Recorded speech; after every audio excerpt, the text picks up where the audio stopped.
দুই বাংলার যে সাংস্কৃতিক মেলবন্ধন থাকা উচিত, শিল্পীদের মধ্যে থাকা উচিত, এবং আমরা শুধু সেইখানটাই ফোকাস করি। সংস্কৃতি সবসময় প্রভাব ফেলে। সংস্কৃতি একটা জিনিস যে প্রত্যেকটা মানুষকে জুড়তে পারে, দেশও জুড়তে পারে। বাংলাদেশ একটি স্বাধীন রাষ্ট্র, সেই রাষ্ট্রের একটি রাজনৈতিক পটভূমিকা রয়েছে, তাদের কিছু রাজনৈতিক ইনসিডেন্টস বা হ্যাপেনিংস সেখানে হচ্ছে, সেটা নিয়ে আমাদের কোনো বক্তব্য নেই।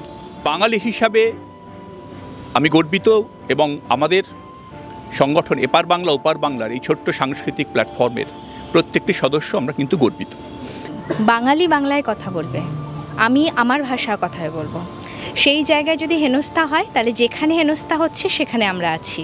যেখানে যেখানে বাংলা বলার জন্য মানুষ আক্রান্ত হচ্ছে, যেখানে যেখানে বাংলা ভাষাভাষীদের টার্গেট করা হচ্ছে, আমাদের ক্ষুদ্র শক্তিতে, আমাদের ক্ষুদ্র সামর্থ্যে আমরা ইমোশনালি, মরালি তাদের পাশে আছি।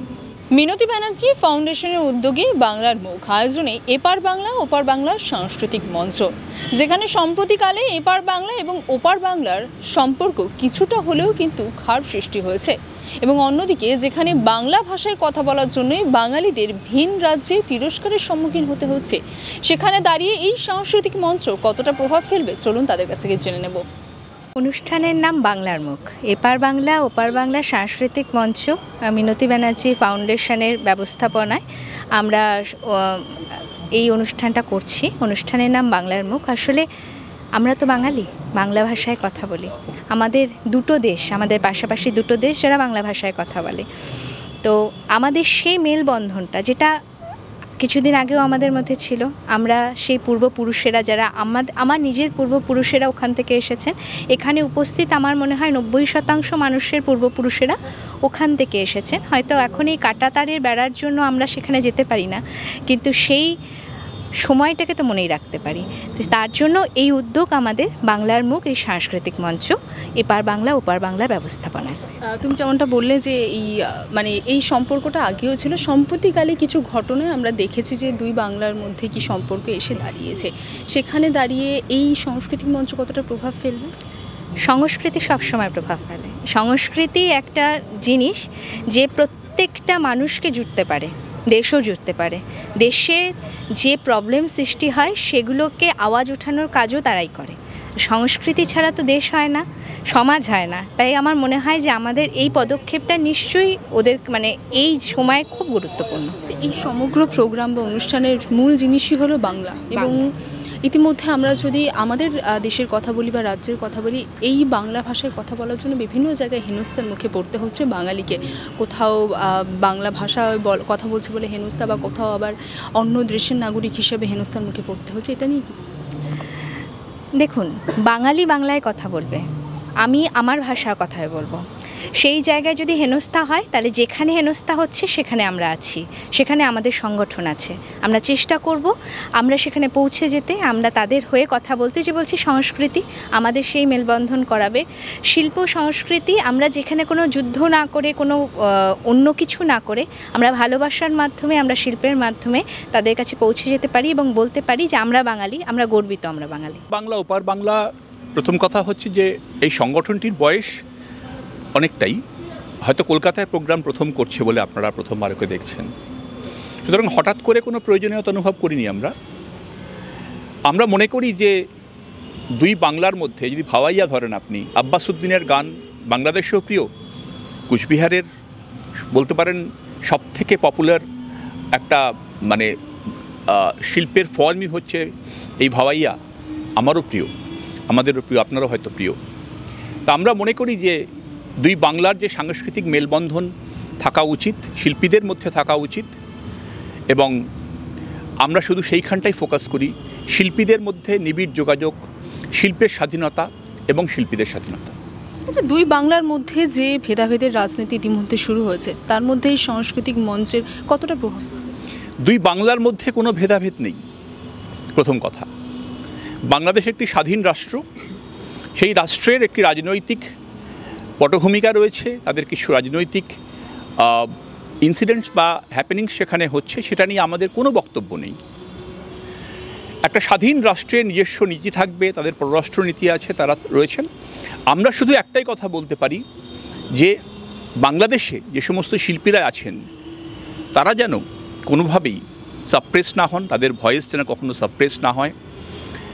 বাংলাদেশের রাজনীতি যেন বাংলাদেশের শিল্পের প্রভাব ফেলতে না পারে, শিল্পীরা যেন একই রকমভাবে কাজ করতে পারেন, এটাই আমাদের বক্তব্য। এছাড়া বাংলাদেশ নিয়ে আমাদের কোনো বক্তব্য নেই। আচ্ছা, বাংলা ভাষাকে কেন্দ্র করেই বাঙালিদের এই দেশেরই বিভিন্ন রাজ্যে যে সংকটের মুখে পড়তে হচ্ছে সে বিষয় নিয়ে কি বলবেন? আমি খুব স্পষ্ট করে এটা বলছি যে বাঙালি হিসাবে আমি গর্বিত, এবং আমাদের সংগঠন এপার বাংলা ওপার বাংলার এই ছোট্ট সাংস্কৃতিক প্ল্যাটফর্মের প্রত্যেকটি সদস্য আমরা কিন্তু গর্বিত।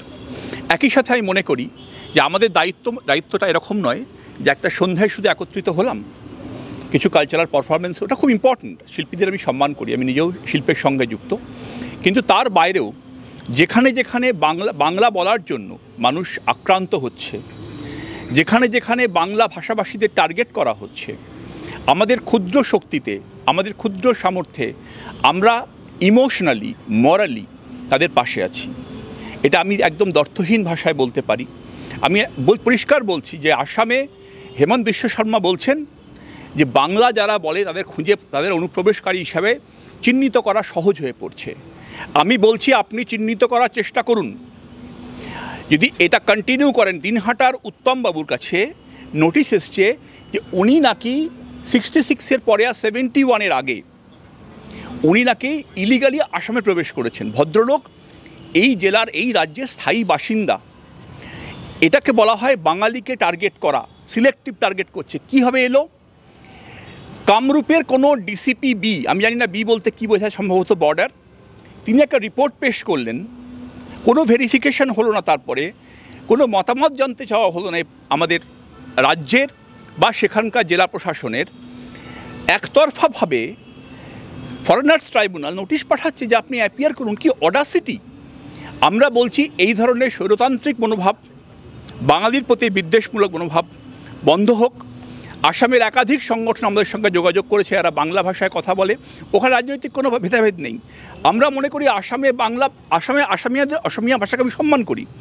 আমার প্রিয় শিল্পীদের মধ্যে দীপান্বিতা ডেকা পড়েন। আমার প্রচুর বন্ধুবান্ধব আছে আসামে যারা ফিল্ম মেকার্স। আমি মনে করি আসাম একটা অত্যন্ত কালচারালি রিচ একটা জায়গা। আমার মনে হয় আসামের যারা শিল্পী, যারা সংস্কৃতিকর্মী, তারা আমাদের সঙ্গে থাকবেন, যে শুধুমাত্র ভাষার নিরিখে আপনি কাউকে দাগিয়ে দিতে পারেন না।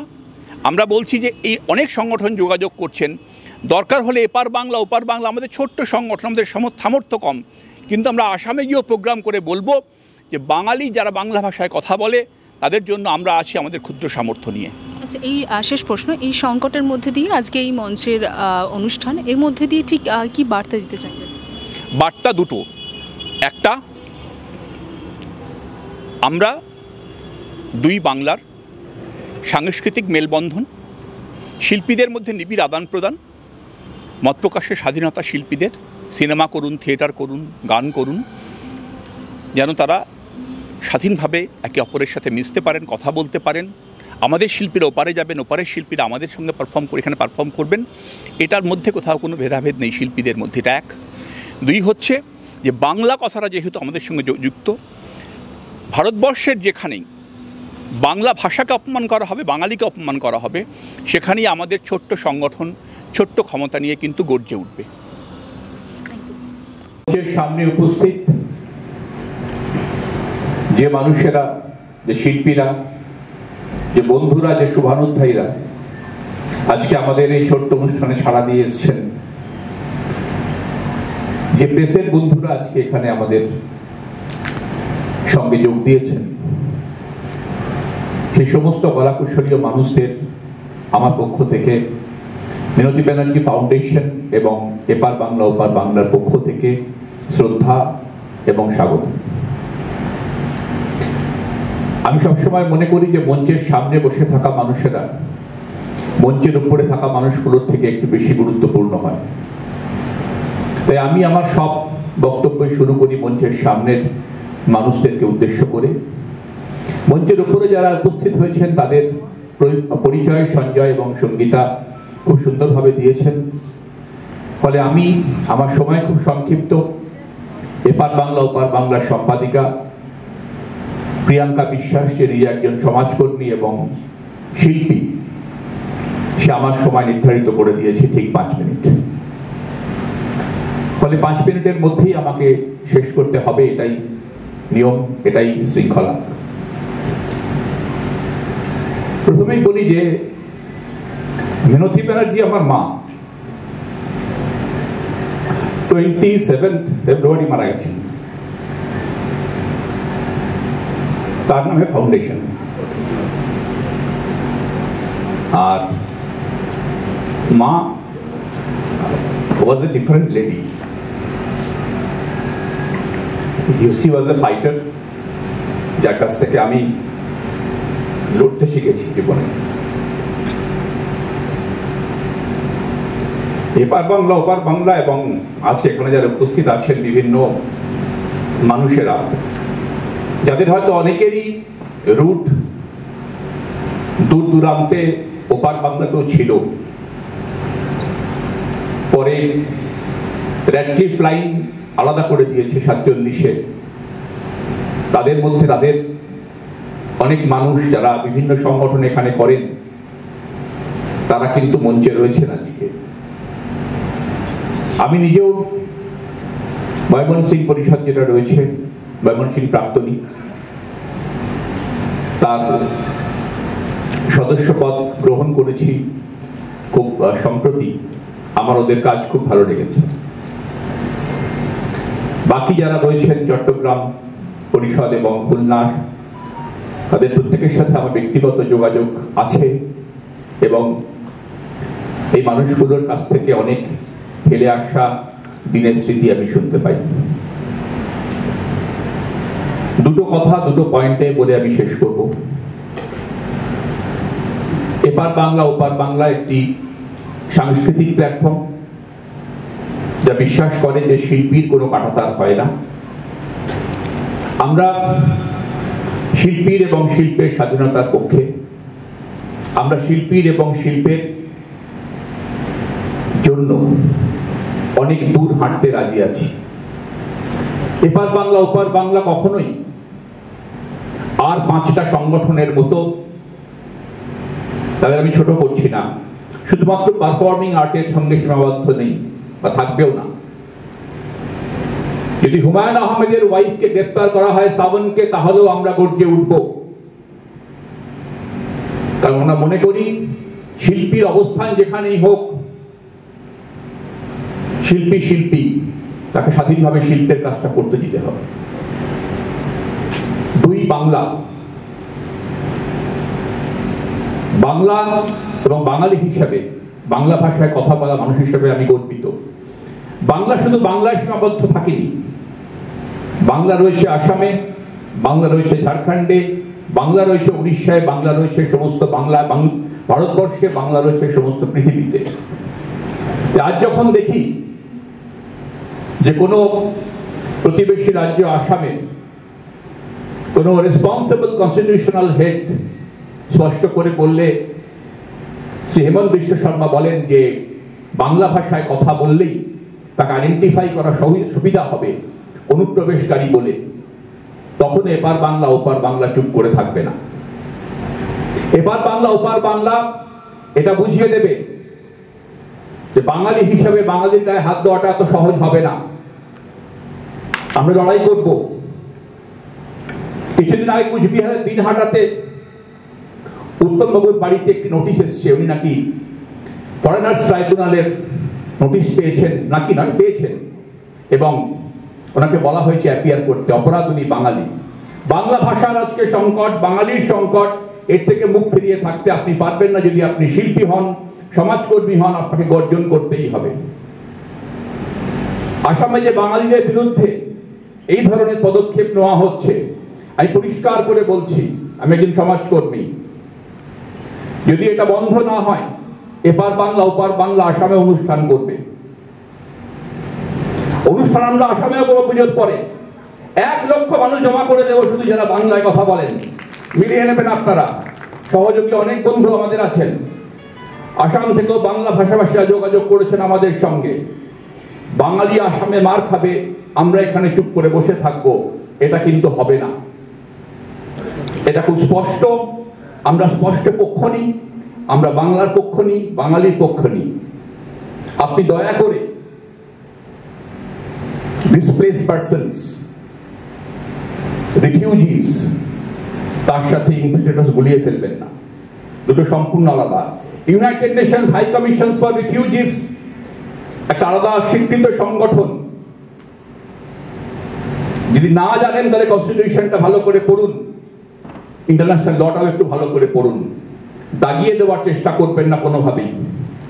বাংলা বলার অপরাধে দিনহাটায় নোটিশ আসবে আর আমরা চুপ করে বসে থাকবো, এরকম সাংস্কৃতিক কর্মী আমরা নই। তাই আজকের এই দিনটা আমাদের কাছে স্মরণীয়। আমাদের ছোট্ট সংগঠন এপার বাংলা ওপার বাংলা, বলেছি একান্তভাবে শিল্পের পক্ষে, শিল্পীর পক্ষে, বাংলার পক্ষে, বাঙালির পক্ষে। এভাবেই আমরা দৃপ্ত থাকবো, স্পষ্ট থাকবো। আশীর্বাদ করবেন, সমালোচনা করবেন, বকবেন প্রয়োজনে যদি ভুল করি, কিন্তু সঙ্গে থাকবেন। ভালো থাকবেন সকলে। সবাইকে আরেকবার নমস্কার জানিয়ে শেষ করছি। আরো ভালো ভালো খবর দেখতে সাবস্ক্রাইব করুন বাংলা হান্টের ইউটিউব চ্যানেল। বাংলা হান্টের আরো খবর দেখতে নজর রাখুন। বাংলা খবর মানেই বাংলা হান্ট।